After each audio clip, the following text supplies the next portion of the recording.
Aí quando eu acordei, ele tava chupando o dedo do meu pé. Oi, esse é o time de fora. Eu convido você para um debate. Hoje, na verdade, eu estava conversando, eu tive esse debate, inclusive, com o Caio Costa, jornalista do Tá Jangadeiro, sobre... E aí isso é um feeling meu, e por isso que eu trouxe vocês para a gente pensar junto. Sobre um feeling meu de que o futebol talvez esteja vivendo o seu momento de risco. Não de risco de extinção, mas de perca de audiência. E eu vou explicar um pouco para você depois da vinheta. Para defender um pouco minha tese, tá certo? A vinheta vai sair aqui da minha mão, editor. Kamehameha de vinheta. Time de fora. Olá, eu me chamo Pedro Aragão, estou aqui do lado do jornalista William Bonner. E hoje nós não Isso é um baita elogio. Não, eu sou o William Bonner, eu quero. O William Bonner hoje. É o Bruno Quintino, é o Bruno Quintino. Eu vou todo tempo pensar num nome diferente pra tu, Bruno. Mandem sugestões de nomes pro Bruno Quintino. A gente vai, no final do ano, vai sortear o novo nome do Bruno. Gente, qual é o debate, galera? Seguinte. Esse debate ele vem de um corte de uma live do Thiago Leifert. Que ele trouxe esse debate, eu acho que esse debate ele é totalmente perspicaz. E isso é uma observação particularmente minha, e aí você aí do outro lado vê se bate com a sua percepção ou não. Eu acho que o futebol, não exclusivamente esse ano, mas há alguns anos, está entregando um produto ruim. Está entregando jogos de qualidade duvidosa, jogados em gramados que em alguns momentos parecem um pasto, com uma arbitragem às vezes confusa, com vários jogadores sendo investigados por conta de manipulação de resultado, por conta das bets,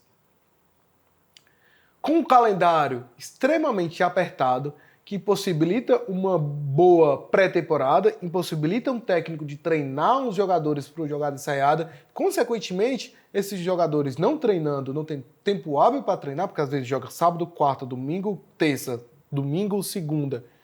Eles não vão conseguir treinar de forma eficaz e não vão mostrar um produto legal para sua audiência. E aí a gente vê outros movimentos de esporte que estão ali ascendendo e são modalidades novas. Por exemplo, os e-games, né? Uhum. Que lotam ginásios em suas competições, ou a própria Kings League, que lotou o estádio do Palmeiras na sua final.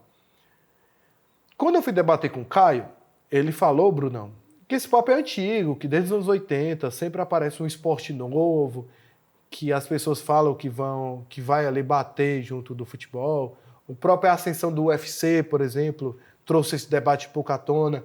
E eu acho que o futebol ele tem uma particularidade que a sensação de pertencimento do torcedor, de que aquilo extrapola um pouco até a ideia de somente um entretenimento, ele vai muito mais além do que isso. Mas eu acho que as pessoas que produzem esse esporte, isso é responsabilidade de todo mundo, dos clubes, da gente que faz o jornalismo, dos jogadores, de dirigentes, de entregar um produto legal, cara. A geração nova não tá tão afim de assistir 90 minutos de jogos ruins.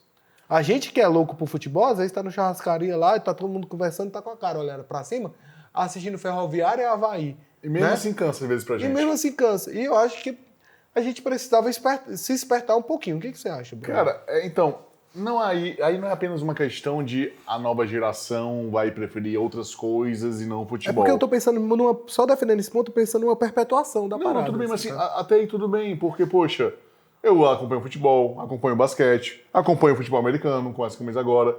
Então, trazendo um ponto aqui, você ter menos interesse em um esporte não quer dizer que você não vai consumir o outro esporte. Ok. A minha preocupação não é com o esporte da moda que está surgindo. É com a qualidade do produto mesmo. É a qualidade do futebol. Porque a gente está careca de debater aqui, de trazer em vários vídeos nossos aqui no canal, sobre como o futebol, e especificamente o futebol brasileiro, apesar de tamanho investimento, é tratado com desdém, é tratado de uma maneira que vai sendo empurrada a barriga e de maneira incompetente. Sendo bem sincero, a CBF é incompetente em vários sentidos. E aí, Pedrão, eu queria te perguntar uma coisa. a minha cabeça foi para outro canto, eu perdi o fio da meada. Vamos voltar um pouquinho aqui. Foi a Olivia, né? Confessa que tu ouviu a voz da Olivia e tu se atrapalhou. Confessa. Mas, ó, já que a gente tá falando sobre qualidade, vou aproveitar esse intervalo, já que a gente tá falando sobre qualidade. Tu sabe um produto que nunca você vai duvidar da qualidade, porque ele sempre entrega um produto assim, ó.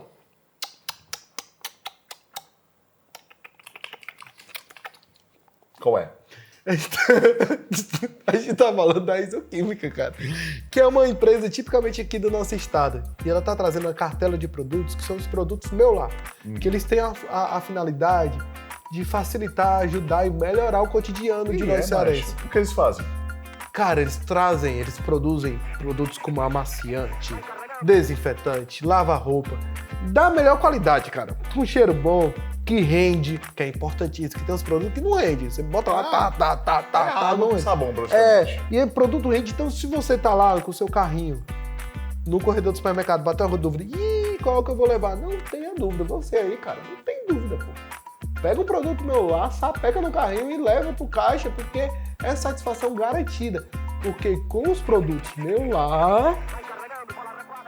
É boa limpeza? Muito bem, garoto, muito bem. Que dancinha de TikTok foi essa? Você gostou? Porque a gente tá falando da nova geração, que a nova geração... É tudo um link, ó, tudo um link, tudo tá conectado. Estou falando da nova geração, que perdeu o interesse com o futebol, e aí eu meti uma dancinha de TikTok pra ilustrar. Você gostou? E aí agora é contigo. Eu sou um velho mesmo, isso assim. Voltando aqui. E aí, qual é a... Tem um negócio de puxar, eu gosto da parte do puxar. Tá bom. É que eu não consigo focar em tudo ao mesmo tempo. Assim. Tá, então, Pedrão, não é apenas sobre ter uma Kings League ou um esporte que uma outra pessoa prefira. É sobre o futebol estar se tornando desinteressante. E aí passa tanto pela questão da dúvida sobre a ética do futebol, da dúvida sobre a ética do jogo, com as bets interferindo cada vez mais no resultado dentro de campo, Sim. como é o caso de jogadores tomando cartão amarelo, como é o caso de jogadores cometendo faltas, pênaltis, isso quando não buscam vender o próprio resultado. Total. Então, eu vejo, inclusive, adultos que acompanham o futebol há 40 anos, que eles falam que perderam o tesão de assistir o seu time. Porque não tem credibilidade se aquilo ali que ele tá assistindo é real ou é... Exato, é armado, um grande teatro.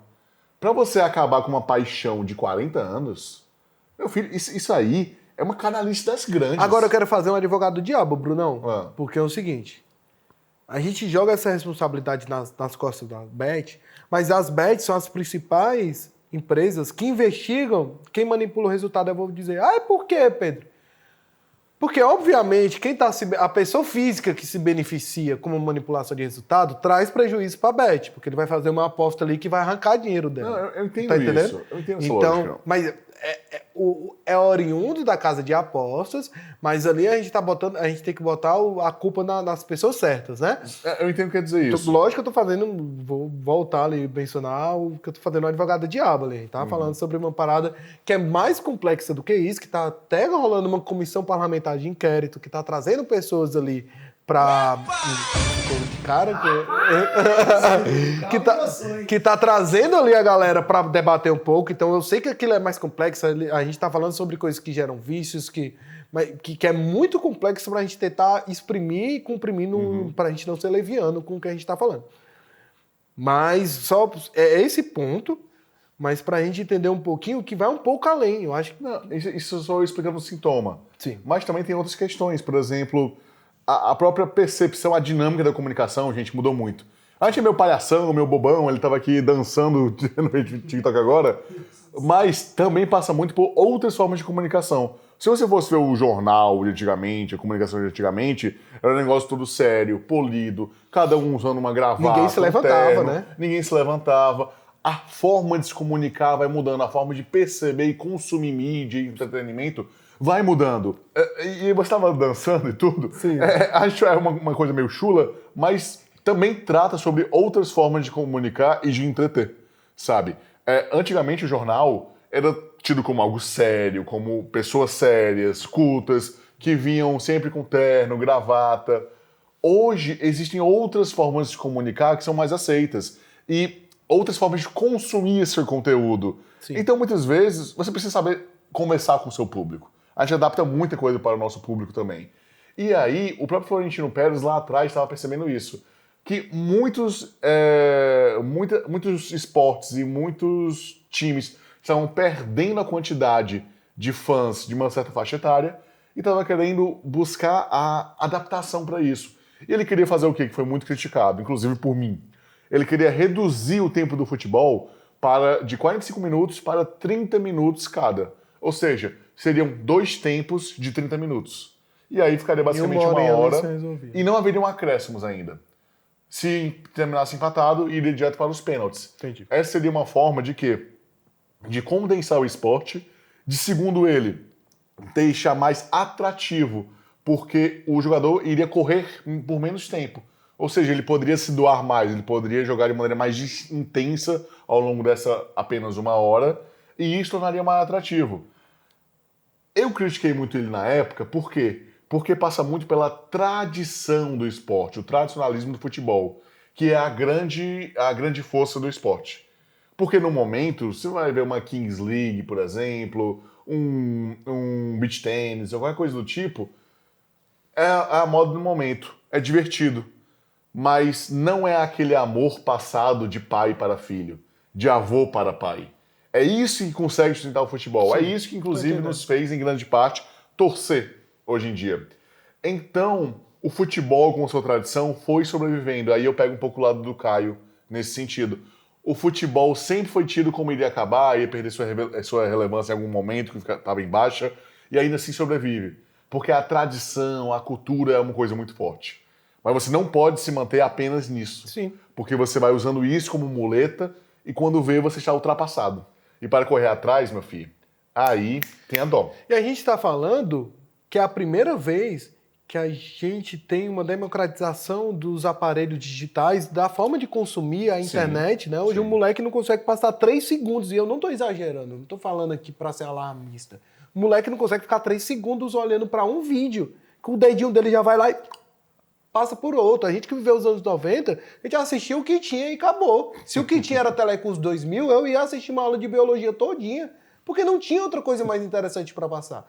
Então, a gente tem que entender que a forma de consumir audiovisual, e eu vou falar audiovisual porque futebol não é só sobre ir para arquibancada, diferente. Então, às vezes o cara tá lá, um jogo lá ruim, paia, passando, e no outro lado tá passando um produto ali mais dinâmico, é natural que a pessoa vá para o produto mais dinâmico, porque se a gente fosse sustentar somente pela tradição, aí a gente ia trazer todos os taxistas de volta e tirar os transportes de aplicativo, ia mandar todo mundo cancelar os e-mails para que a gente voltasse a usar carta. A tradição por si só ela não pode sustentar. A gente tem que se amparar num produto de qualidade, numa coisa que traga um retorno para a pessoa. A pessoa não vai assistir, só vou assistir porque é tradicional. Senão tava todo mundo aqui assistindo luta medieval, a galera enfiando espada no outro enquanto tá lá com aquele negócio lá de... Não é isso, não é sobre. Só algumas centenas de anos. Mas não é verdade? O argumento é o mesmo, pô. E eu quero que o futebol sobreviva, o futebol é mais que centenário, eu quero que sobreviva centenas de anos. E que o futebol sobreviva ao TikTok. Nem que os jogadores tenham que fazer gol fazendo assim e a dancinha, pô.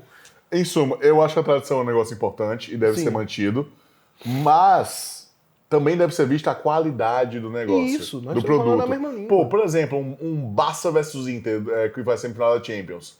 E jogaço de bola. Eu veria 20 horas daqueles times jogando. Total. Não é mas nem sempre. todo jogo é Barça. Não é possível Algumas vezes a gente tá vendo Fortaleza e Retrô, né? Qual é? Porque, pelo amor de Deus, às vezes que eu pensei, será que furar meus olhos agora não ia ser tão ruim? Eu pensei algumas vezes durante aqueles 90 minutos. Mas depois, não, vai ser ruim. Porque, poxa, gente, que paia, cara. Tá entendendo? Um produto ruim. Ou seja, você que é um apaixonado, tá queria, sofrendo com isso. Imagine o garoto que tá tentando se apaixonar agora. Você olha, vamos pro estádio assistir Fortaleza e Retrô, vai ser legal. Porque eu tô de castigo, pai. Acho que a ameaça é essa, né? Tá entendendo? É ruim, gente. E é isso, galera.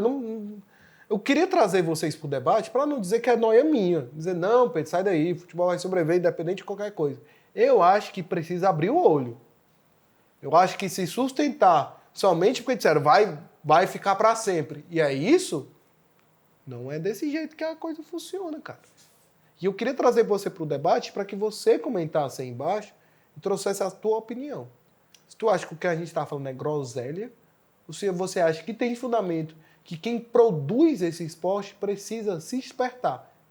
Como diz aqui no Ceará, precisa se aluir. Te alui, né? É isso, né, Bruno? Só um comentário bem rapidinho aqui, prometo que vai ser 15 segundos. Tudo bem. Um exemplo disso é o beisebol. Tá contando, pô? Um exemplo disso é o beisebol, que tem a maior faixa etária de fãs da MBL, que é por volta de 40 a 50 anos. Ou seja, é muito velho. É um esporte que está muito envelhecido, que não consegue renovar tanto bem os fãs. Quem consegue renovar isso, por exemplo, é o Japão, é a Cuba, é o Porto Rico, que são esportes muito fortes por lá, mas porque tem um fomento de base desde cedo. Então trata muito sobre saber encantar o público jovem. Um grande exemplo, sabe qual é? NBA. A NBA, ela conseguiu mudar algumas regras, mudar alguns formatos para conseguir continuar se readaptando ao público. E ele dá uma pré-temporada para os jogadores maior, para que a galera possa se preparar, para que quando for entregar o produto seja de qualidade, a galera tá lá, não tá estourada, porque aqui... Eu vou dar um exemplo, pô. Do próprio Brasil, o Neymar. A gente teve um craque da prateleira do Neymar jogando no Brasil.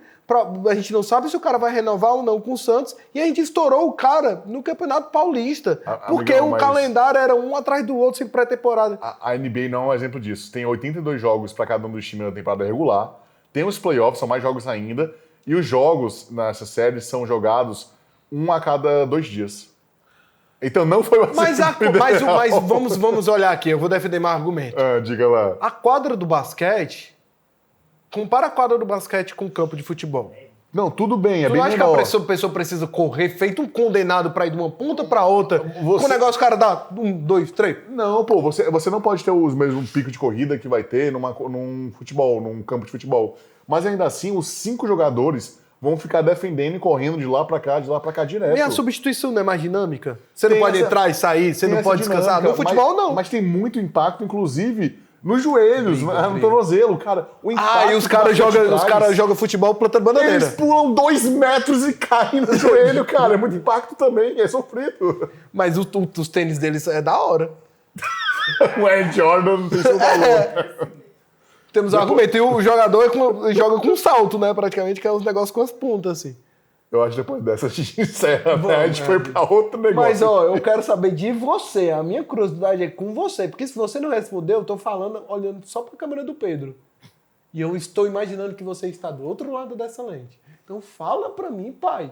Por favor, o que você acha sobre isso? Eu quero que futebol hashtag dure pra sempre. Nem usa mais hashtag, mano.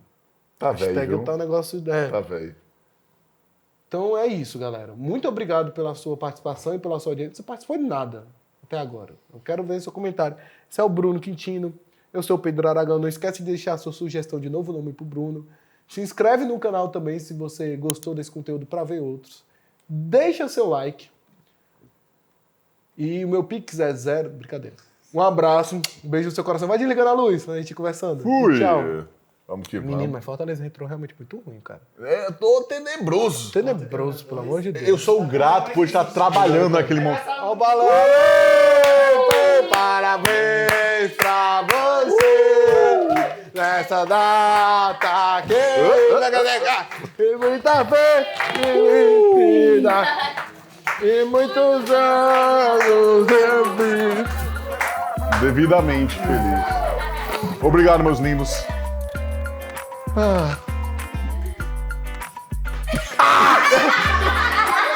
Que absurdo!